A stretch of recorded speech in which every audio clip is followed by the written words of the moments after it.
മത്തിയിലെ പലിഞ്ഞയും കണ്ടപ്പോൾ പിന്നെ ഞാനൊന്നും നോക്കിയില്ല. ദേ ഇതുപോലൊരെണ്ണം അങ്ങ് സെറ്റാക്കി വൃത്തിയായി കഴുകി വെച്ച പലിഞ്ഞിൻ്റെ അകത്തോട്ട് മഞ്ഞൾപ്പൊടി, മുളക് പൊടി, ആവശ്യത്തിനുള്ള ഉപ്പ് എന്നിവ ചേർത്ത് നന്നായി കുഴച്ച് പരട്ടി ഉപ്പ് പിടിക്കാൻ വെക്കുക.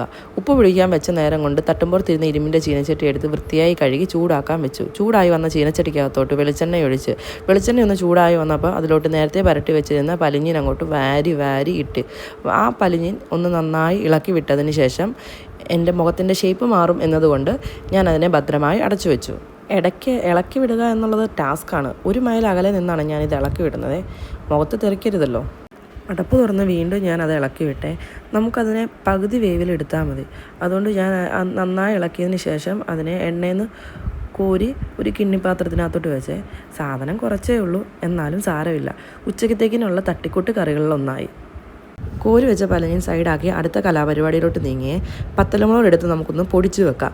ചുമന്നുള്ളി നമുക്കൊന്ന് അരിഞ്ഞും വെക്കാവേ. അതിനുശേഷം നന്നായി തിളച്ച എണ്ണയിലോട്ട് ചതച്ച് വെച്ച ഒരു കഷ്ണം വെളുത്തുള്ളി ഇട്ട് നന്നായി ഇളക്കുക. പിന്നീട് നമ്മൾ നേരത്തെ അരിഞ്ഞ് വെച്ച ചുമന്നുള്ളി ഇട്ട് നന്നായി ഇളക്കി കൊടുത്തിട്ട് അത് നന്നായിട്ടൊന്ന് വഴന്ന് വന്ന ചുമന്നുള്ളിക്കകത്തോട്ട് നേരത്തെ പൊടിച്ച് വെച്ച പത്തലമുളക് ഇടുക. അത് നന്നായിട്ട് ഇളക്കി കൊടുക്കണേ.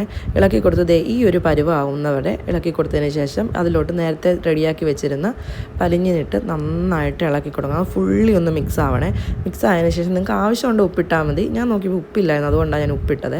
അത് കഴിയുമ്പോൾ ഇതുപോലെ ഒന്ന് നന്നായിട്ട് ഇളക്കിയതിന് ശേഷം പിന്നെയും ഒന്ന് തട്ടിപ്പൊത്തി വെക്കുക. തട്ടിപ്പൊത്തി വെച്ചതിന് ശേഷം അതിൻ്റെ പൊക്കത്ത് ചെറിയൊരു കിളുന്ത് കറിവേപ്പിലയില്ലേ അത് ഒന്ന് ഇട്ട് വെച്ചതിന് ശേഷം മൂടി വെക്കുക. എന്നിട്ട് ഇതുപോലെ അങ്ങോട്ട് കുഴച്ചങ്ങോട്ട് കഴിക്കുക. എന്നാ ടേസ്റ്റാണോ!